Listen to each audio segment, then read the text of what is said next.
go ahead and get started. I just want to introduce myself. My name is Ashley. I'm a professional Vedic astrologer and tarot card reader. I'm also a YouTube content creator, and I've been studying astrology since 2007. If any of you are interested at the end for my contact information, if you'd want a reading, feel free to contact me. Also, at the end, we'll have some time for questions. If there's anything that I talk about in the lecture that you want more information about, feel free to ask me after. Welcome to my talk. We're going to be talking about the Vedic astrology and the 12 sun signs that are in Vedic astrology. Vedic astrology comes from India. It's an Indian form of astrology. It comes from the Holy Vedas. And so a lot of the terms that I might be sharing today are Sanskrit words. So, for example, Rashis means sign. That's basically, it means like a pile or a heap or a clustering of stars is a Rashi. So our talk is on the 12 Vedic sun signs, or the 12 Rashis. So what we're going to be learning about in this workshop is about the ancient symbols and the origins of the 12 solar signs. And we're also going to be looking at a little bit deeper of the characteristics of these signs and how they develop these traits.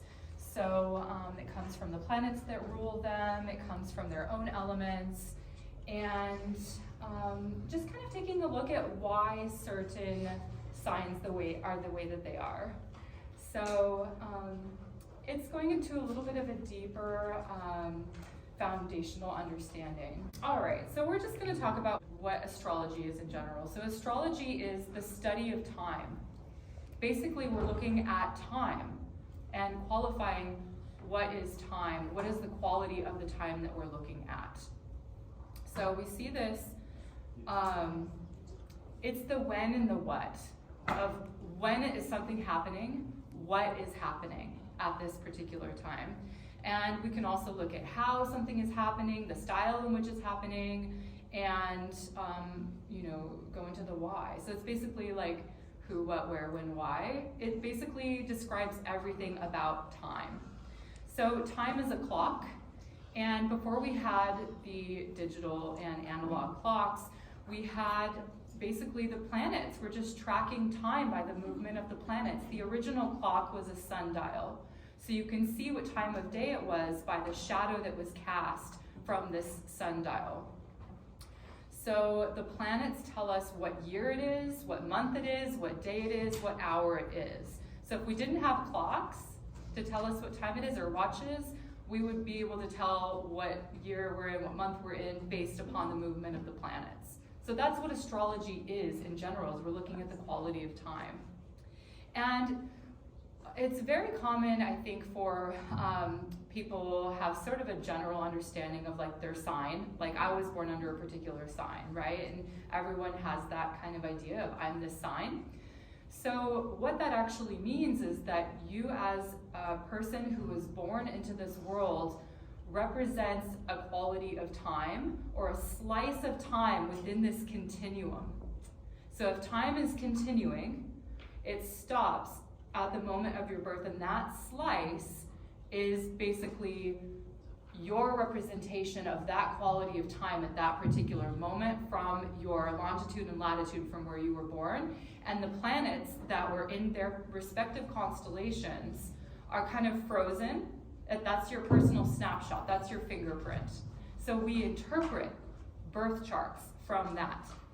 So we're basically all just representing time. So some people here have maybe never heard of Vedic astrology. And so I want to talk about a little bit of the differences about this system and a really popular system that is here in the West. So Western astrology primarily looks at tropical astrology. And that is one that is solar based. and it's based upon the seasons and the cycles of the seasons. Vedic astrology is more constellation based. So we're looking at stars, not necessarily the seasons. They're a bit different. And also Vedic astrology is a soli lunar based. So we're using the sun and the moon to tell time, not just the movement of the sun and the sun sign. So that's a couple of major differences. Also, there's different chart styles when you're looking at charts. The way that they're configured is a bit different. We also don't, in Vedic astrology, we don't use outer planets, such as Uranus, Neptune, Pluto. They're outside the Kuiper belt, and they're beyond Saturn. So the Saturn is the boundary of our solar system. So any outer planets, asteroids, things like that, we don't really consider that to be a planet. We also use whole sign, whole houses. There's special rules that we also look at in astrology readings. And we especially use fixed stars to measure the zodiac, and again, not the seasons. So, and that's a whole like deep discussion about the difference between sidereal and tropical zodiac. So that could be like a Googleable project, maybe, if any of you are interested in learning more about the difference of the Ayanamsha between these two systems. So why are there 12 sun signs? So this is the basics. There are 12 months in a year. This isn't arbitrary. This is tracking the sun's movement through these 12 constellations. So those months are determined by new moons. So every time you have the sun and the moon aligning together, they're at the exact same degree in the sky. You can't see the moon because it's in front of the sun. The light of the sun blocks out the light of the moon. So when these two luminaries, the sun and the moon, come together, that's a new moon or a new month. A new month is then born. So in each sign, so as the sun moves forward to the next sign, the moon is moving much faster, and it goes around the zodiac, and then it hits the sun in the next sign. So you have a new moon in the new sign. And then there's basically 12 new moons in 12 of these constellations. So that's where we get 12 months from. So yes, the sky is divided into 12 parts. The sun goes through 12 equal sections of a 360-degree circle, which makes 30 degrees of a sun sign, or a Rashi. So what is the zodiac? I'm talking about the sun moving through the zodiac. So the zodiac, it's a band of stars that go around the earth and they go around the sun. So the zodiac is defined by this apparent path of the sun moving through these stars. So we basically see the sun coming up over the horizon, we have midday, then we have it going over the other horizon line at sunset, and then beneath the earth. So, and this is all because of the earth's rotation, as the earth is then going around the sun. So anyway, this band of stars that the sun moves through is called the ecliptic. The ecliptic is the path of the sun moving through this zodiac, or this like 12 stars. Let's see. Okay, since the stars can only be seen at night, right? In a night sky, you see the stars. You can't see them during the day when the sun is shining. So I wanted to show you a diagram that can kind of give you a better image of basically what the zodiac is. So we have the sun here, the center of the solar system. Here's the earth. The earth is going around the sun, and from the earth's perspective, from here, if we look at see like the straight line behind the sun, if we look through the sun, the backdrop that would be here is the constellation that the sun is in. So if the earth is here and we're looking straight this way, we would see a different constellation. And then you have the moon moving around the earth as well, creating those new moons. So you can kind of see from the perspective of like how we can view from the earth's perspective the sun going through these constellations. You can't see it, so you have to have these tools of measurement. So zodiac means basically a zoo of animals. And it's not just animals, but the sky is a living, breathing entity. So there's this spiritual saying that I absolutely love because it talks about how we are a reflection of God, or the cosmos, if you will. So as above, so below, as within, so without, as the universe, so my soul. Everything is a reflection of everything, internally and externally, below and above. So we're mirroring what's going on up here. It affects what's going on down here. It's a direct correlation. So basically the macrocosm is a reflection or mirroring the microcosm. So this zoo of animals is basically, this cosmic being is anthropomorphized as this 12 sun signs of the zodiac. And it's a divine being that's given human traits. And these human traits of this cosmic being make up 12 parts of the sky, which are the houses that the sun moves through, and also which the 9 planets travel through. Okay? So the cosmic being in Vedic astrology is this more of a Hindu-based astrology where there's a lot of deities that rule different aspects of life. So this is Vishnu Kalapurusha. Vishnu is a Hindu god. That means he's basically the sustainer of the universe. So we have Brahma, which is the creator, Vishnu, which is the sustainer, and Shiva, which is the destroyer. So Vishnu Kala means time.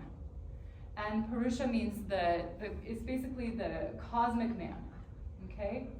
So he is God personified, taking on this human form through the zodiac. So Aries is the first sign of the zodiac, and he's the head of this cosmic man. Taurus is the face and the throat. Gemini is the limbs and the hands. Cancer is the chest and the stomach. Leo is the heart and also the stomach. Virgo is the intestines. Libra is the reproductive organs. Scorpio is the bowels. Sagittarius is the buttocks and the thighs. Capricorn is knees and skeleton. Aquarius is calves and ankle. And Pisces is the feet. So when you're looking at a chart, you can actually look at medical astrology and kind of section off the parts of the body in the person as well, and you can look at what's going on in their birth chart based upon the planets that are in these signs in their chart. So it's an important concept to understand that we are connected with the heavens. We're not a separate entity. And that's another difference between astrology and astronomy. Because astronomy, you're just looking at it from a scientific detached viewpoint of like, this is what's going on out there, without any personal relationship of what's going out there to how it's affecting me. So similarly to Western astrology, Vedic astrology acknowledges 12 sun signs. They have different names, but the names is it being Rashi, meaning pile. So it refers to a pile, a grouping, or a gathering of energies, which is the stars that's in one place. So in Vedic astrology, the ascendant is the most important factor. And when I'm doing chart consultations, I always ask, what is your birth time? Not just your birth date and your birthplace, city, state, but what is the time of day you were born? Because this tells me what sign is coming up over the horizon at the time of your birth. That horizon line is where the sky meets the earth. So if you were to stand at, say, like the beach or the ocean with an unobstructed view of the sky meeting the earth at the ocean line, and you were able to see the constellations at night coming up over the horizon, that point is where sky meets the earth. That is the point where the soul meets the body. That is your incarnation point. That's your entry point into this world. It's also the quickest, fastest moving part of the chart. So when we're talking about time, the ascendant comes up every 2 hours because there's 24 hours in a day and there's 12 sun signs. There's 12 sun signs and 24 hours. That means every 2 hours. So that time is very important for when you were born, and that will tell you a lot about your life path, why you were born. The moon is the second fastest moving body in the sky, other than the Earth horizon line. Moves through a constellation every 2¼ to 2½ days. And then the sun moves through a constellation every month. So we're getting a clock. So the hour, the minute, and the second hand, basically, which is the sun, the moon, and the ascendant. Let's talk about the signs themselves.